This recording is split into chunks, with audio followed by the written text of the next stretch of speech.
नमस्कार दोस्तों, कैसे हैं आप। आज का वीडियो शुरू करने से पहले एक बार सब्सक्रिप्शन की घंटी को देख लीजिए, कहीं वह लाल तो नहीं। यदि वह लाल है तो उस खतरे की घंटी को दबाकर ग्रे कर दीजिए ताकि फायर सेफ्टी की कोई भी जानकारी आपसे छूटने न पाए। हेलो फ्रेंड्स, हमारा जो टॉपिक चल रहा है वो चल रहा है फैक्ट्री एक्ट 1948। फैक्ट्री एक्ट 1948 में हमने अनेक प्रकार के सुरक्षा से संबंधित, स्वास्थ्य से संबंधित हमने प्रावधान देखे, धाराएं देखी, कौन से धारा में क्या रखा गया है वो सारी हमने पढ़ाई की, हमने देखा। अभी हम लोग नेक्स्ट देखते हैं कि कारखाना अधिनियम 1948 के तहत वेलफेयर मेजर्स क्या है, मतलब कल्याणकारी सुविधाएं।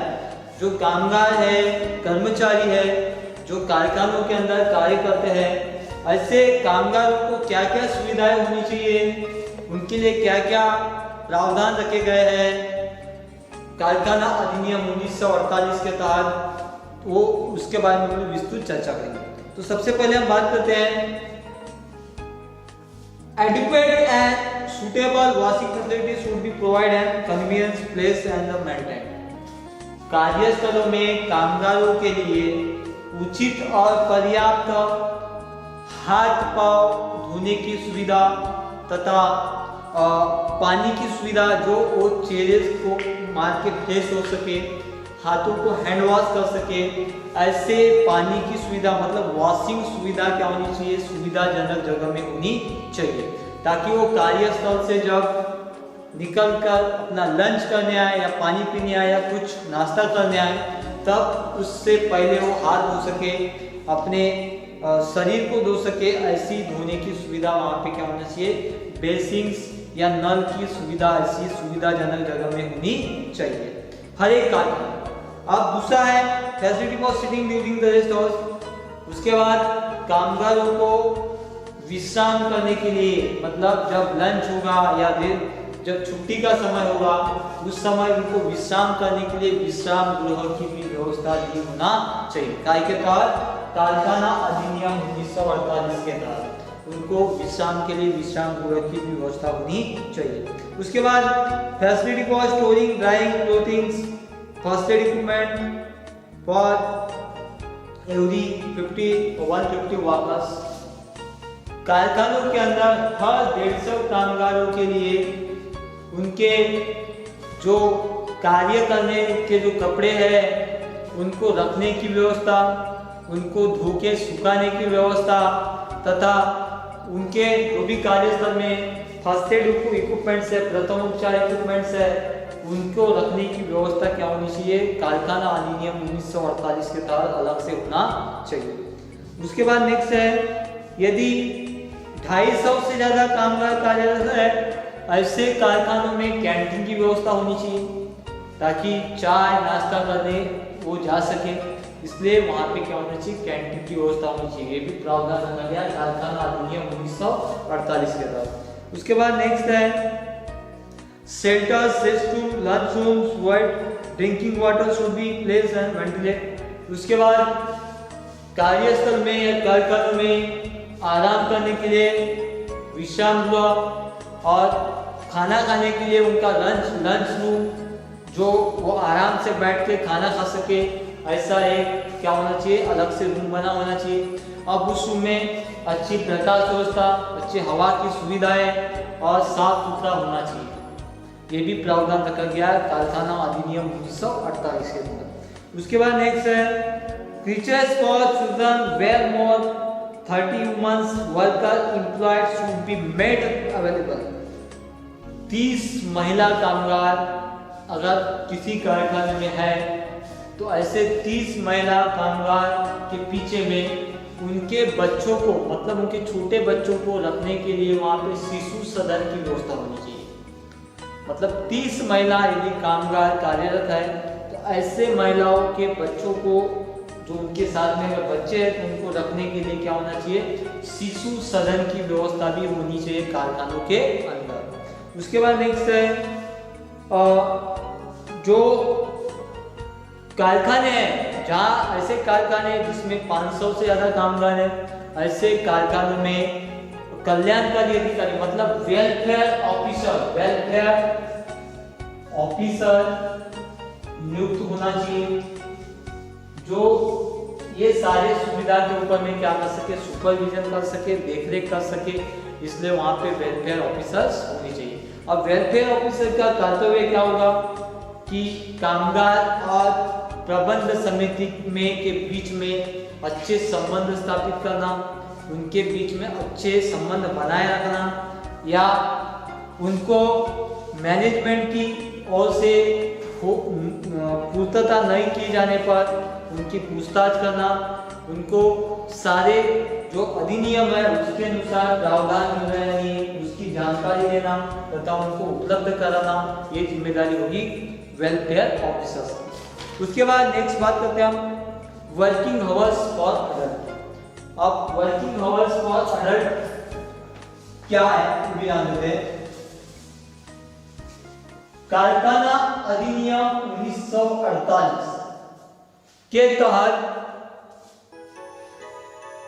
जो कामगार कर्मचारी के जो साप्ताहिक घंटे हैं वो 48 घंटे से ज्यादा नहीं होना चाहिए। मतलब सप्ताह में 48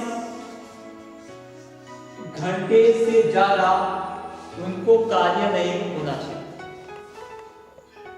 एक सप्ताह के अंदर सिर्फ वो 48 घंटे तक ही क्या कर सकते हैं, कार्य कर सकते हैं। ये प्रावधान रखा गया है कारखाना अधिनियम 1948 में। उसके बाद दूसरा है वीकली हॉलीडे। कामगारों को, कर्मचारियों को सप्ताह में पूरी छुट्टी होनी चाहिए। कारखाना अधिनियम के तहत क्या होना चाहिए, सप्ताह में पूरी एक छुट्टी होनी चाहिए। उसके बाद कंपेंसरी हॉलीडे, मतलब अगर कोई व्यक्ति महीने में 1-2 छुट्टी मारता है, मतलब छुट्टी लेता है, तो वो उसका भुगतान उसको मिलना चाहिए। वो क्षतिपूर्ति के तौर पर उसको उसका भुगतान मिलना चाहिए। वो जब किसी प्रकार के जख्म से, किसी प्रकार की बीमारी से अगर छुट्टी मारता है 1 से 2 दिन महीने में, तो वो क्या होना चाहिए, उसको वो बेनिफिशियरी होना चाहिए, उसको वो पैसे वाली छुट्टी होना चाहिए। उसके बाद नेक्स्ट है डेली आवर्स। कारखाना का अधिनियम 1948 के तहत एक दिन में एक कामगार, एक कर्मचारी 9 घंटे से ज्यादा कार्य नहीं कर सकता। मतलब एक शिफ्ट में क्या कर सकता है, वो 9 घंटे तक कार्य कर सकता है। ये 9 घंटे से ऊपर का कार्य करने की उसको स्वीकृति नहीं दी गई है। उसके बाद नेक्स्ट है रेस्ट इंटरवल। दिन में हर 5 घंटे के अंतराल में क्या होना चाहिए, आधे घंटे का उसको कम से कम ब्रेक होना चाहिए। मतलब 9 घंटे में क्या जैसे कार्य है तो उसको 5 घंटे के अंदर में क्या होना चाहिए, ब्रेक मिलना चाहिए। वो लंच के रूप में क्या कर सकता है, उसका इस्तेमाल कर सकता है। उसके बाद वर्क टाइम वेजेस। यदि कामगार कारखाने में 9 घंटे से ज्यादा कार्य कर रहा है, 9 घंटे से ज्यादा कार्य कर रहा है, सप्ते में 48 घंटे से ज्यादा कार्य कर रहा है, तो ऐसे ऊपर के जो उसके जो समय है 48 घंटे के ऊपर की जो समय सीमा जैसे 50 हुई, तो ये 2 घंटे का जो उसका पैसा है उसको डबल मिलना चाहिए ओवर टाइम्स के रूप में। तो ऐसे भी प्रावधान क्या किए गए हैं, कारखाना अधिनियम 1948 में रखे गए हैं। उसके बाद डबल एम्प्लॉयमेंट इज रेस्ट्रिक्टेड। ये कामगार 2 जगह में रोजगार नहीं कर सकता, मतलब 2 जगह में कार्य नहीं कर सकता। उसके लिए भी क्या रखा गया, उसके लिए प्रतिबंध रखा गया। उसके बाद employment of woman between 7 PM to 6 PM not permissible. महिला कामगारों को 6 बजे से लेके रात के शाम के 7 बजे तक कार्य कराने की अनुमति नहीं है। आधुनिक कारखानों में 5 बजे के बाद महिलाओं को कार्य पे नहीं लगाया जा सकता। ये भी प्रावधान कहाँ रखा गया है, कारखाना अधिनियम 1948। महिला कामगार शाम 5 बजे के बाद कारखानों के अंदर में कार्य नहीं कर सकती। अगर इस प्रकार के अगर कार्य कराए जाते तो उनके उस कारखाने के ऊपर में क्या की जा सकती, कार्रवाई की जा सकती। अधिनियम जो बने हैं 1948 के तहत, इसी के तहत क्या करना पड़ेगा, कारखानों के कार्य चलाना पड़ेगा, क्योंकि ये न्यायालय से, कोर्ट से कानूनी तौर पे क्या किए गए, ये स्थापित किए गए हैं, इनका पालन करवा के ही अधिनियमों का, धाराओं का, सेक्शंस का पालन करा के हमको क्या करना होता है, कारखानों के अंदर में कार्य कराना होता है।